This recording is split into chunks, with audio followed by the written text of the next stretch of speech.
নমস্কার বন্ধুরা, মৌমিতা চ্যানেলে আপনাদের সকলকে স্বাগত। তো আজকে আমি আবার একটা নতুন রেসিপি নিয়ে হাজির হয়েছি।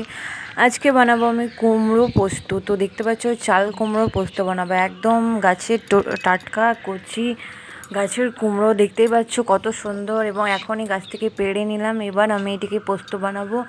তো এটি খেতে কতটা সুস্বাদু এবং কতটা দারুণ লাগবে তো তোমরা বুঝতেই পারছো। তো চলো প্রথমে এই কুমড়োটিকে কেটে নিই কুচি কুচি করে।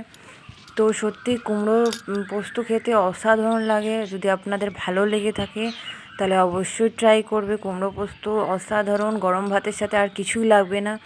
দেখতে পাচ্ছ, তো আমি এখানে কুমড়োগুলো দেখতে পাচ্ছ কেটে নিলাম পিস পিস করে। কুমড়োর যে ছালগুলো ছিল, খোসাগুলো ছাড়িয়ে নিলাম।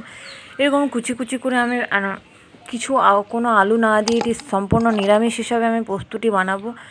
তো চলো, আমার কুচি কুচি করে কাটা হয়ে গেছে। তো আর কিছু না করে এটিতে প্রথমে ভালো করে জল দিয়ে এটিকে ধুয়ে নেব। ধুয়ে নেওয়ার পরে একটা কড়াই চাপিয়ে দিলাম। আমি কড়াইয়ের মধ্যে দিয়ে দেবো অল্প মতো তেল, আর দিয়ে দেবো অল্প তেল গরম হয়ে গেলে ভালো করে দিয়ে দেবো অল্প মতো পাঁচফোড়ন। এবার পাঁচফোড়ন তেল গরম হয়ে গেল। এবার কুমড়োগুলিকে ভালো করে ধুয়ে নিই। যতক্ষণ অবধি না এই পাঁচফোড়নগুলি গরম হচ্ছে, ভালো করে তেলটি গরম হয়ে যাবে, তারপর আমি কুমড়োগুলো ছেড়ে দেবো এর মধ্যে।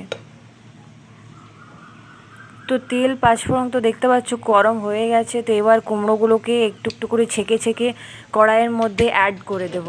একটু একটু করে নিয়ে নেব। সত্যি অসাধারণ লাগে খেতে। যদি আপনাদের ভালো লেগে থাকে তো পুরো ভিডিওটি অবশ্যই দেখো প্লিজ, অনুরোধ রইল পুরো ভিডিওটা দেখার জন্য। তো আমি একটু একটু করে ছেঁকে ছেঁকে কুমড়োগুলো কড়াইয়ের মধ্যে দিয়ে দিচ্ছি। এবার আমি ভালো করে এটিকে 5 মিনিটের মতো একটি নাড়াচাড়া করে নেব। এটিকে 5 মিনিটের মতো ফ্রাই করে নেব। তারপর আমি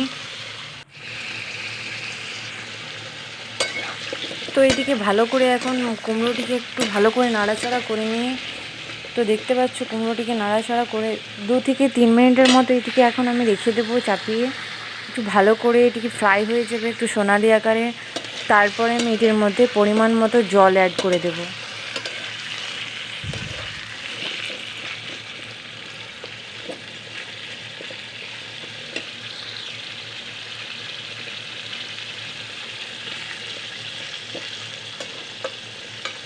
তো দেখতে পাচ্ছ বন্ধুরা, আমার কুমড়োটিকে 2 থেকে 3 মিনিটের মতো একটু নাড়াচাড়া হয়ে গেছে।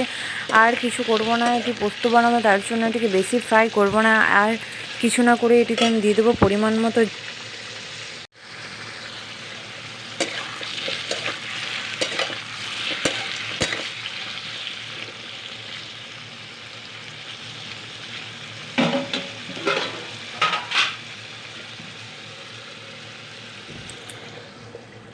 তো আমি এখানে নিয়ে নিয়েছি পরিমাণ মতো জল, দিয়ে দিলাম পরিমাণ মতো কড়াইয়ের মধ্যে জল। এবার দিয়ে দেবো পরিমাণ মতো লবণ গুঁড়ো দিয়ে ভালো করে একটু কুমড়োটিকে একটু ঘেটে নেব। দিয়ে দেবো হাফ স্পুন লঙ্কা গুঁড়ো, আর লঙ্কা গুঁড়ো দিয়ে এটি ভালো করে ঢাকা দিয়ে দেবো যাতে এটি ভালো করে সেদ্ধ হয়।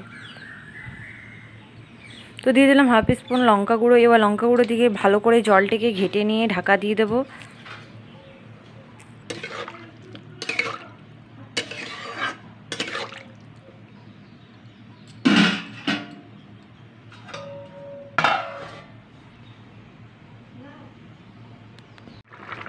তো দেখতে পাচ্ছ বন্ধুরা, এটির মধ্যে কুমড়োর মধ্যে এখনও প্রায় অনেকটাই জল আছে। তো এটি এখন সেদ্ধ হতে টাইম আছে। তো এটিকে আবার ঢাকা দিয়ে রেখে দেবো ভালো করে।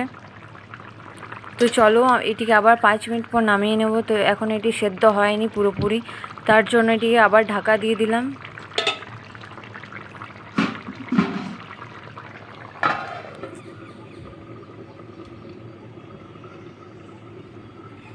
তো বন্ধুরা দেখতে পাচ্ছ কুমড়োটি পুরোপুরি সেদ্ধ হয়ে গেছে, আর জলও এর মধ্যে নেই পুরোপুরি। এবার আমি এখানে একটা কাঁচা লঙ্কা দিয়ে আর পোস্তটি আমি শিলনোড়াতে পেস্ট করে নিয়েছি। এবার এটির মধ্যে আমি পোস্ত পেস্ট দিয়ে দিলাম। একটা কাঁচা লঙ্কা দিয়ে পোস্তটি বেটেছি। তো এবার এটিকে ভালো করে পোস্তটিকে মাখিয়ে নেব যাতে ভালো করে কুমড়োর মধ্যে পোস্তটি লেগে যায়, গা লাগা লাগা হয়ে যায়। তো এটির মধ্যে দিয়ে দিলাম, ভালো করে মাখিয়ে নিয়ে দেখতেই পাচ্ছ কত সুন্দর অসাধারণ একটা রেসিপি তৈরি হয়ে গেল। গ্রীষ্মকালীন গরমের খাওয়ার জন্য। যদিও তোমাদের ভিডিওটি ভালো লেগে থাকে তাহলে লাইক কমেন্ট শেয়ার, চ্যানেলটিকে সাবস্ক্রাইব করে দিও। তো আমার কুমড়ো পোস্ত রেসিপি তো একদম কমপ্লিট হয়ে গেছে। এটি গরম গরম ভাতের সাথে খাওয়ার জন্য, গরম ভাত, রুটি, লুচি, পরোটা যে কোনো কিছুর সাথে আপনারা চাইলে এরকম বানিয়ে টিফিনেও নিয়ে যেতে পারেন। তো দেখতেই পাচ্ছ, যদি ভিডিওটি ভালো লাগে আপনাদের নিশ্চয়ই পুরো ভিডিওটি স্কিপ না করে পুরো ভিডিওটি অবশ্যই দেখবে, তাহলেই বুঝতে পারবে রেসিপিটি আমি কিভাবে তৈরি করলাম। তো দেখতে পাচ্ছ আমার কুমড়ো পোস্ত কালারটাও কত সুন্দর এসেছে এবং কত সুন্দর পোস্তটি কুমড়ো দিয়ে কত গালা গালাও হয়েছে, খেতেও অসাধারণ লাগবে। তো প্লিজ ভিডিওটি আপনাদের যদি রেসিপিটি ভালো লাগে তো এরকমভাবে অবশ্যই বাড়িতে ট্রাই করবে। তো চলো আজকের ভিডিওটি এ পর্যন্তই রইলো, আবার আপনাদের সাথে নেক্সট ভিডিওর সাথে দেখা হচ্ছে। তো